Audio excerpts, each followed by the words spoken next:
उसकी इच्छा पर डिपेंड करता है। लेकिन ऐसा नहीं है कि यार भाई मेरो वो उड़ता ही मेरो चन जो मन करे गाँव की भाषा में कि यार मैं तो मंत्रिमंडल समाप्त कर दूंगा। दोस्तों ब्रेक के बाद एक बार फिर से आप सभी का हमारे यूट्यूब चैनल दायरे स्टडी पॉइंट पे स्वागत है। फ्रेंड्स, आज की वीडियो में अपन डिस्कस करेंगे ब्रिटेन या इंग्लैंड के प्रधानमंत्री की शक्तियां एवं कार्यों का वर्णन कीजिए। यह बड़ा क्वेश्चन है, 20 अंकों का क्वेश्चन आ सकता है।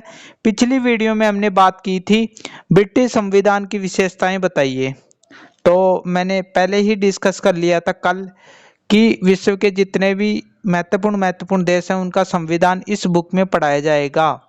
जो आपकी ये बुक है ना, कल भी मैंने डिस्कस किया था। जो बीए पार्ट सेकेंड ईयर वाले हैं, यानी सेकेंड ईयर वाले हैं, चाहे नॉन हो चाहे रेगुलर हो, उनके ये बुक चलती है प्रमुख राजनीतिक व्यवस्थाएं और पेपर फर्स्ट है। तो इन सब पर मैंने बढ़िया तरीके से बात कर ली थी। वैसे राजस्थान यूनिवर्सिटी के स्टूडेंटों के लिए है, लेकिन आप अदर यूनिवर्सिटी से हो और आपके ये बुक चलती है तो आपके लिए भी इम्पोर्टेंट है, क्योंकि चीज़ें बदलती नहीं हैं। तो आइए वीडियो को स्टार्ट करते हैं। यदि चैनल पर नए हो तो चैनल को सब्सक्राइब करो। सब्सक्राइब इसीलिए ताकि मैं आगे जो भी वीडियो बनाऊं वो आप तक पहुंच जाए। पिछली वीडियो यदि आपने नहीं देखी है तो वो देख लीजिए, क्योंकि एग्जाम में पास में है, आपके लिए काफ़ी हेल्पफुल रहने वाली है चीज़ें। आज की वीडियो में मैंने जैसा कि बता दिया कि ब्रिटिश प्रधानमंत्री के बारे में पढ़ने वाले, या फिर आप इंग्लैंड के प्रधानमंत्री बोल सकते हो, द ब्रिटिश प्राइम मिनिस्टर। ठीक है, ब्रिटिश प्रधानमंत्री का पद। सबसे पहले मोटी मोटी बात कर लेते हैं कि ब्रिटेन में जो प्रधानमंत्री का पद है वो कब से स्टार्ट हुआ और क्या क्या चीजें रहने वाली है वो। तो यहाँ पर एक वाक्य दे रखा है, अनौपचारिक एवं विकसित पद।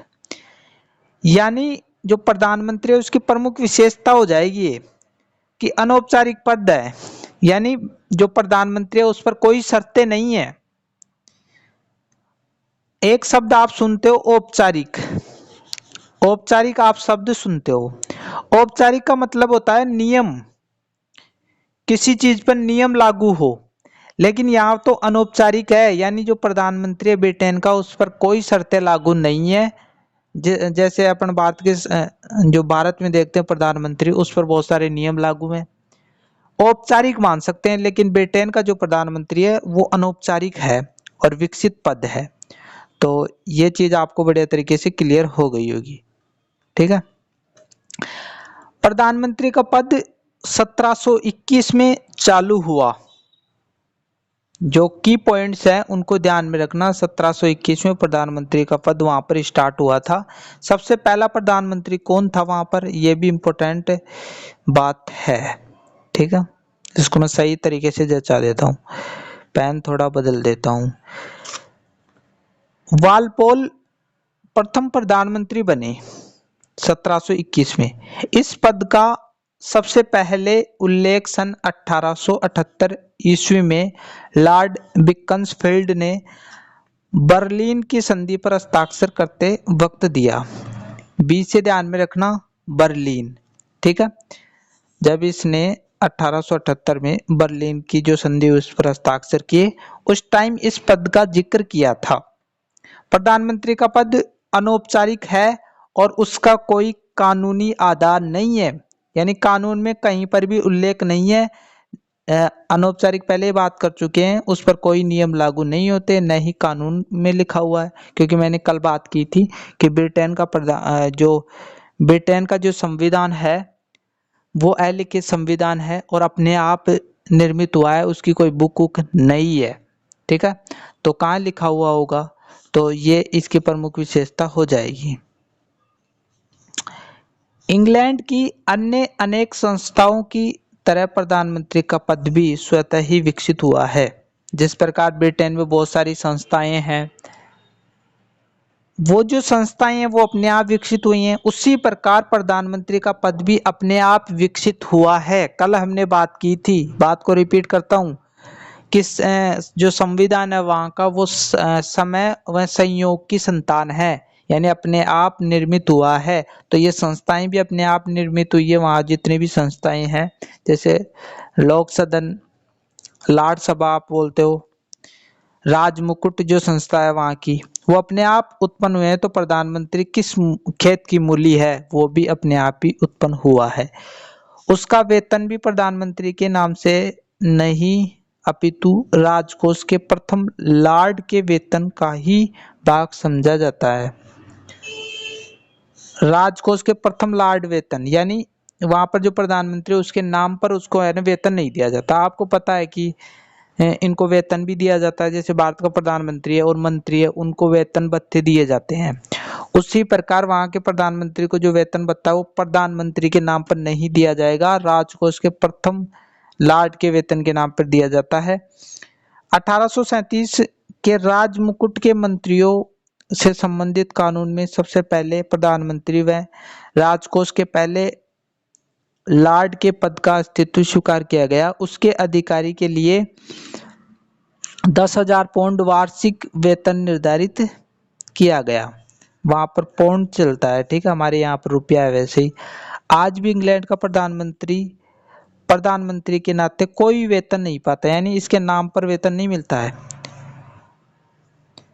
इसलिए प्रधानमंत्री की शक्तियां और सत्ता कानून उत्तर आधार पर निर्भर हैं। ठीक है, तो यहाँ तक आपको सारी की सारी चीजें क्लियर हो गई। हमने अब तक प्रधानमंत्री का पद देख लिया है कि किस प्रकार पद वहां पर काम करता है। अब इम्पोर्टेंट बात आ जाती है, इस सारणी को बढ़िया तरीके से याद कर लेना, फिर कोई चीज आपको याद करने की जरूरत नहीं है, कुछ अपने मन से लिख देना। तो इस सारणी को तो आपको याद करना ही पड़ेगा। ऊपर प्रधानमंत्री के कार्य और शक्तियां, क्या क्या कार्य हैं और कौन कौन सी पावर्स दे रखी हैं। पावर्स एंड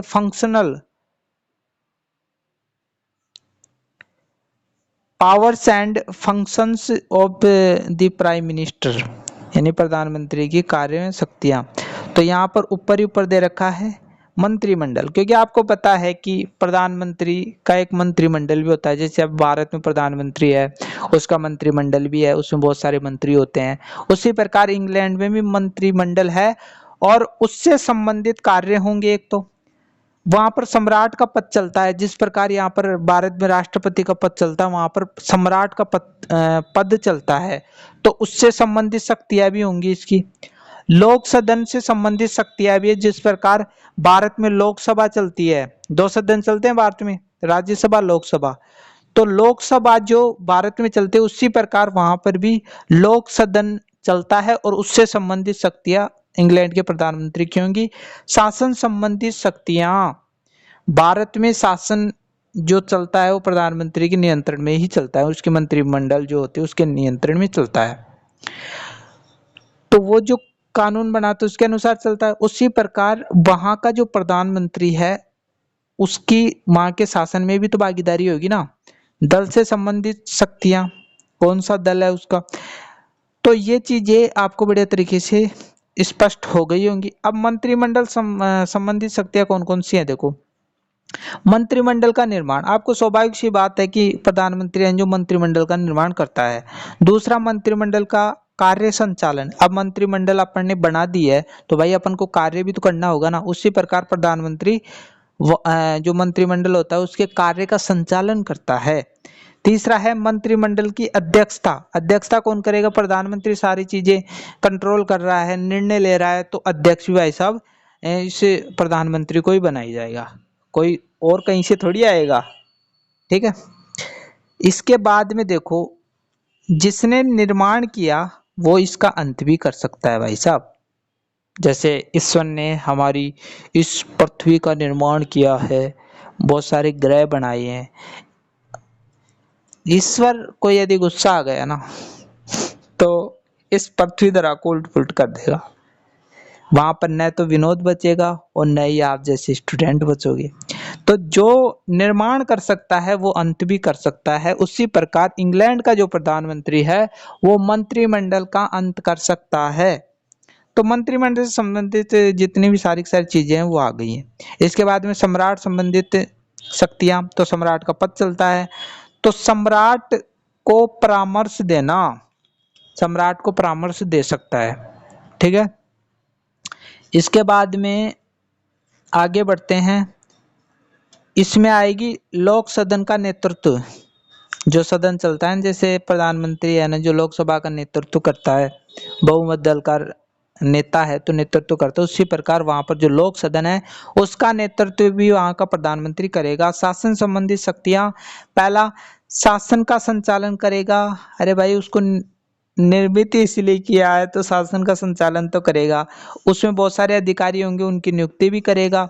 और संकटकालीन शक्तियां भी आ जाएंगी। शासन में ऐसी आवश्यकता पड़ जाए कि आपातकालीन स्थिति हो जाए, युद्ध संबंधित स्थिति हो जाए, तो उससे संबंधित शक्तियां भी इस प्रधानमंत्री को दी गई हैं। और यहाँ पर दल संबंधी शक्तियों में देखोगे, राष्ट्र का प्रतिनिधि, राष्ट्र का प्रतिनिधि कौन करता है? प्रधानमंत्री। आप देखते हो यहाँ पर जब भी भारत में कोई भी विशेष बात हो, जैसे कोरोना हुआ, तो राष्ट्र को संबोधन किसने दिया, यानी संबोधन किसने किया? प्रधानमंत्री नरेंद्र मोदी ने किया। उसी प्रकार वहां पर जो, क्योंकि भारत में आप देखोगे तो वास्तविक शक्तियां प्रधानमंत्री के पास में है, राष्ट्रपति के पास में भी शक्तियां हैं, लेकिन क्या बताएं, कभी राष्ट्रपति को संबोधन देते हुए सुना है देश के जनता को? नहीं, प्रधानमंत्री देता है। तो उसी प्रकार वहां पर भी राष्ट्र का प्रतिनिधि कौन है? कागजों में तो भारत में है ना, जो राष्ट्र का प्रतिनिधि कौन है? राष्ट्रपति है। लेकिन एक्चुअल में आप देखोगे भारत में तो सारी चीजें प्रधानमंत्री ही करता है। तो यहाँ तक चीजें आपको क्लियर हो गई होंगी। दल का नेता, तो ये सारी की सारी चीजें शॉर्ट में मैंने बढ़िया तरीके से समझा दिए। इसको तो बढ़िया तरीके से याद ही कर लेना भाई साहब। यदि आप और कुछ नहीं लिखना चाहो, मैंने जो बताया है बोलकर इसके संबंधित वो सारी की सारी चीजें आप लिख सकते हो ऐसे कैसे। बाकी आगे की चीजें अपन डिस्कस कर रहे हैं, वीडियो के अंत तक बने रहे। थोड़ा इसको मैं एडजस्ट कर लेता हूं ताकि आपको कोई परेशानी का सामना नहीं करना पड़े।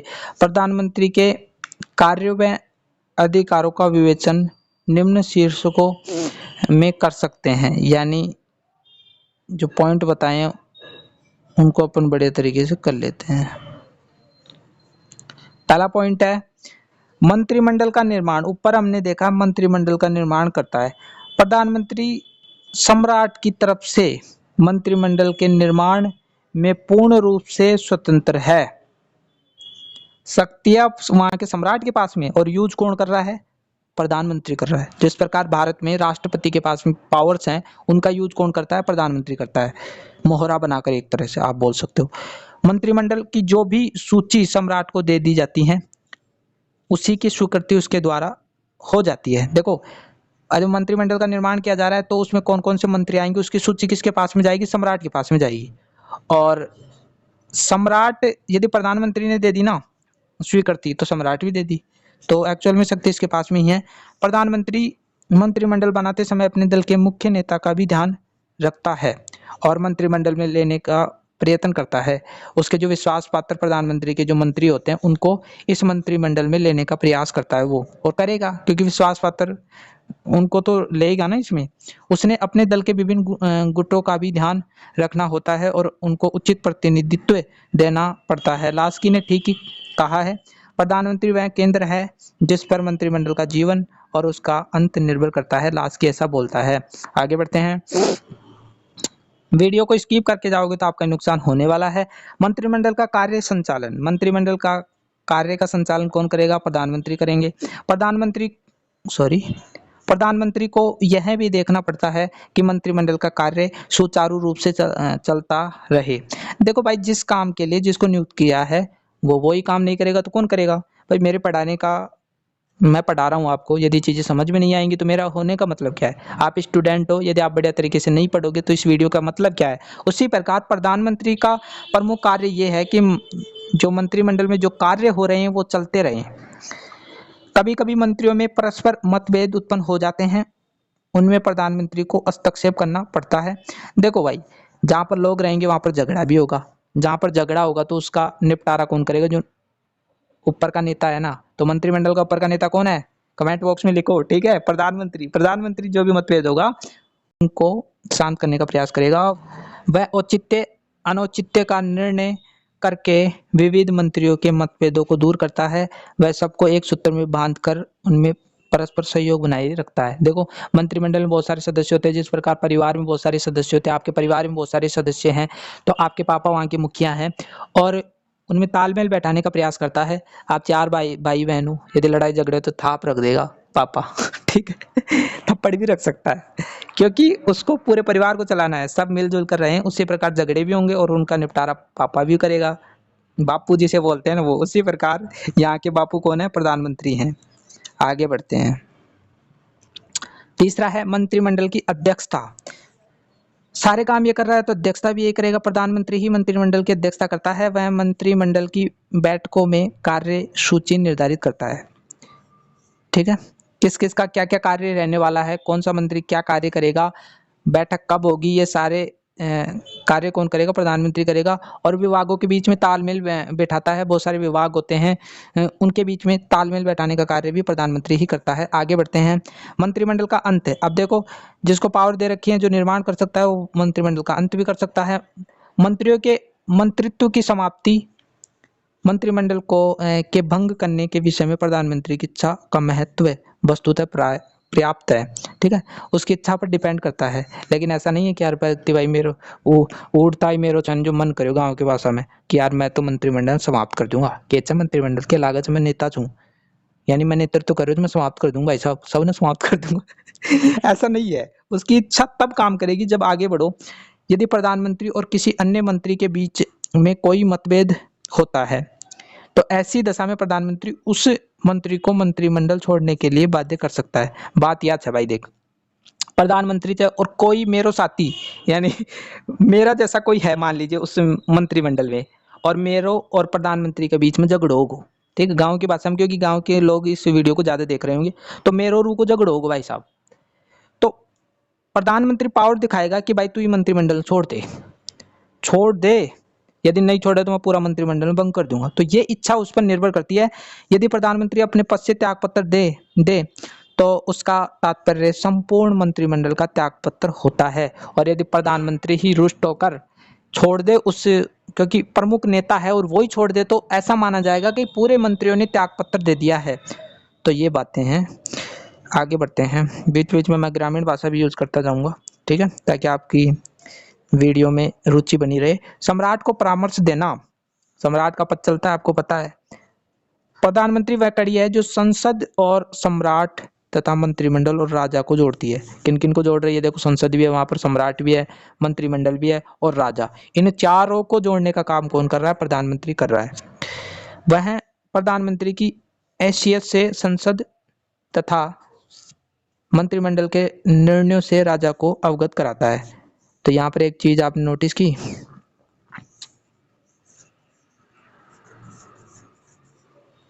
एक चीज आपने यहाँ पर नोटिस की कि राजा को कार्य के संबंध में अवगत करा रहा है। ठीक है, संसद में जो कार्य हो रहे हैं, मंत्रिमंडल में जो चीजें हो रही हैं, उनमें जो निर्णय लिए जाते हैं उनको लेकर राजा को अवगत करा रहा है, जो राष्ट्रपति जैसा ही पद अपन समझ सकते हैं। देश में चलने वाली विभिन्न राजनीतिक गतिविधियों के संबंध में, जितनी भी राजनीतिक गतिविधियां देश में, वह समय समय पर राजा को अवगत कराता है कि वह राजनीतिक क्षेत्र में ये चीजें चल रही हैं, इतने मुद्दे उठ रहे हैं, सारी की सारी चीजें प्रधानमंत्री वहां के राजा को बताएगा। वे सब कार्य जो राजा द्वारा किए जाते हैं, मुख्य रूप से प्रधानमंत्री ही उनके संबंध में राजा को परामर्श देता है। तो यहाँ पर एक बात चीजें क्लियर हो गई कि भाई प्रधानमंत्री के पास में शक्तियां हैं, राजा के पास में इतनी शक्तियां नहीं है, बस नाम मात्र का है। जैसे आप ये देखते हो ना कि अपने परिवार में दादा भी होता है, पापा भी होता है, तो पापा के पास में वास्तविक शक्तियां होती है, और जो दादाजी होते हैं उनके पास भी शक्तियां पावर पूरे हैं, लेकिन यूज कौन कर रहा है? पापा कर रहे हैं। उसी प्रकार राष्ट्रपति के पास में बहुत सारी शक्तियां हैं भारत में, लेकिन यूज कौन कर रहा है? प्रधानमंत्री कर रहा है। उसी प्रकार इंग्लैंड में जो राजा है उसके पास में बहुत सारी शक्तियां हैं, लेकिन उनका यूज प्रधानमंत्री कर रहा है। तो देखो क्या चल रहा है, ऐसा कोई करता है क्या? दादा के पास में तो पूरी शक्तियां हैं और यूज नहीं कर रहे हैं। लोक सदन का नेतृत्व है। अब लोक सदन जो है उसका नेतृत्व प्रधानमंत्री करता है। प्रधानमंत्री लोक सदन का नेता भी होता है। लोक सदन के नेता होने के कारण और अपने दल के बहुमत के कारण प्रधानमंत्री लोक सदन को अपने नियंत्रण में बनाए रखता है। वहां का जो लोक सदन है ना, उसका नेता कौन होता है? प्रधानमंत्री, क्योंकि इसको बहुमत प्राप्त होता है। जैसे भारत में आप लोकसभा में देखोगे तो प्रधानमंत्री कौन बनता है? जिसके पास में बहुमत प्राप्त होता है। वर्तमान में प्रधानमंत्री नरेंद्र मोदी के पास में वो बहुमत है। उसी प्रकार वहां पर भी तो सारी लोक सदन का नियंत्रण इंग्लैंड में प्रधानमंत्री कर रहा है। प्रधानमंत्री को अपने मंत्रियों के साथ संसद में संपूर्ण व्यवस्थापन कार्य का संचालन करना पड़ता है। सारे काम ये कर रहा है। प्रशासन संबंधित सब प्रश्नों का उत्तर देते हुए संसद का सीधा सामना करना पड़ता है। प्रशासन से संबंधित बहुत सारे क्वेश्चंस किए जाते हैं। आपने लोकसभा में देखा होगा कि प्रधानमंत्री को क्वेश्चंस पूछे जाते हैं, वैसे ही वहाँ के जो प्रधानमंत्री है उसको भी वहाँ पर क्वेश्चंस पूछे जाते हैं और उनका उत्तर देना पड़ता है। देश के प्रशासन व नीति के संबंध में संसद और संसद के बाहर प्रधानमंत्री को ही घोषणाएं करनी पड़ती हैं। संसद का नेता होने के कारण उसे लोक सदन में भंग करके उसका पुनर्निर्वाचन करने का अधिकार होता है। तो यहाँ तक चीजें क्लियर हो गई। पॉइंट्स याद कर लो और मैं जो समझा रहा हूँ वो याद कर लो, बात बन जाएगी आपकी। पिछली बार भी बहुत सारी है चीजें मैंने क्लियर करा दी थी ताकि स्टूडेंट को काफी फायदा भी हुआ। शासन का संचालन, वास्तविक रूप से शासन प्रमुख के सभी अधिकारों का प्रयोग प्रधानमंत्री व उसके मंत्रिमंडल द्वारा किया जाता है। वह शासन का मुखिया है। राइट बात है। सभी विभाग उसकी देखरेख में काम करते हैं। जितने विभाग होंगे प्रधानमंत्री की देखरेख में कार्य करेंगे। वह विविध मंत्रालयों में सामंजस्य बनाए रखता है। जितने मंत्रालय उनमें सामंजस्य बनाएगा क्योंकि कार्य उसका ये है, उनके कार्यों की सामान्य देखभाल भी करता है। तो यहाँ तक चीजें आपको क्लियर हो गई हैं। वीडियो ज्यादा लंबा जा रहा है, मेरे को ऐसा लग रहा है। राष्ट्र का प्रतिनिधि सारे काम प्रधानमंत्री कर रहा है तो ये प्रतिनिधि भी करेगा। सभी अंतर्राष्ट्रीय उत्सव, देश में बहुत सारे उत्सव होते हैं। जैसे कुछ दिनों पहले अपन के देश में जो मर्यादा पुरुषोत्तम श्री राम हैं, उनकी भव्य मूर्ति अयोध्या में लगाई गई थी, तो बहुत पूरे देश में उत्सव हुआ था। तो उसका संबोधन किसने दिया? प्रधानमंत्री ने। उसी प्रकार इंग्लैंड में जितने भी उत्सव होते हैं, जितने प्रोग्राम होते हैं, कार्यक्रम होते हैं, उनमें भाग कौन ले रहा है? प्रधानमंत्री। पूरे देश के प्रतीक के रूप में कार्य करता है। वह संपूर्ण देश का प्रतिनिधित्व करता है।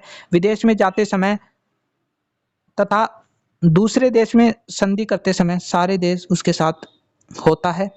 वह देश का प्रतिनिधि एवं नेता होता है। क्योंकि एक प्रधानमंत्री जो होता है, आपको भी पता है कि वो विदेश में भी जाता है, दूसरे देशों से संधियां कर रहा है, तो प्रतिनिधि कर रहा है पूरे देश का। तो इंग्लैंड का प्रधानमंत्री जो भी करेगा उसका प्रतिनिधि समझा जाएगा। दल का नेता, प्रधानमंत्री अपने दल का नेता होता है। जनता के दल के नाम पर सदस्यों को तथा प्रधानमंत्री अर्थात दल के नेता के नाम पर दल को निर्वाचित करती है। अतः प्रधानमंत्री न केवल संसद में ही दल का नेतृत्व करता है वरन देश भर में दल की समस्त छोटी बड़ी शाखाओं का नेतृत्व करता है। अनुदारवादी दल का नेता ही स्वयं दल होता है।